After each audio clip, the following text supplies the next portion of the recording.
আমাদের ব্যবসা অনেক ভালো, মানে ইউটিউবের কারণে আমার ব্যবসা একটু একটু খারাপ আছে। এরা বিভিন্ন ধরনের খারাপ মন্তব্য করে, এ, খারাপ কথা বলে যে খাবার নষ্ট, এই গন্ধ খাবার, এই বাসি খাবার, এটা বলে ইউটিউবাররা, এই ধরনের কথা বলে। আজকে এই ধরনের ব্যবসা পুরনো ঐতিহ্য ভাই, এই চকবাজার ব্যবসা 70 আর 90 বছর আগের ব্যবসা এগুলা।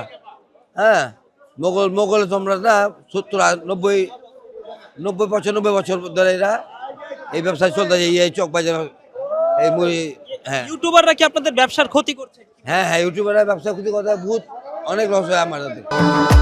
ভবিষ্যৎ হোক নিরাপদ, বিনিয়োগ হোক বিশ্বস্ত, আর আমার পছন্দ সল্ট বে। ওয়েলকাম টু সল্ট বে। ওর কারণে আমাদের এখানে কেউ আসে না নিতার জন্য, কমে গেছে। তো এটা ইফতারি, মুসলমানরা ইফতারি খায়। আপনাকে কিছু ইফতারি যে ইউটিউবার যে আছে ভাইরা, আমার বাংলাদেশের মুসলমান ভাইরা, যে আইসা এই যে বিভিন্ন ধরনের কথা বলে যে খাবার নষ্ট হয়ে যায়, হ্যান ত্যান, এইগুলা উল্টাপাল্টা কথা বলে। আসলে আমরা এগুলা এখানে থাকে না, সব খাবার শেষ হয়ে যায়। আমরা নামাজটা শেষ হয় মাগরিবের, ওর সাথে সাথে আমরা এগুলো কম দামে বেচে ভালোই, হাফ দামে, যেরকম আমরা কম কোম্পানি যে দামে কিনি ওই দামে আমরা বেচে ফেলি, কিন্তু আমরা রাখি না।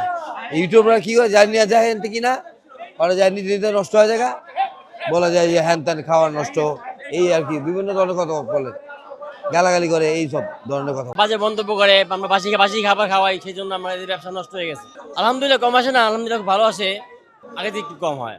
কারণ হয় আপনার আশেপাশে আরো তো ইফতার দোকান হয়েছে, এই জন্য এখানে একটু কম আসে।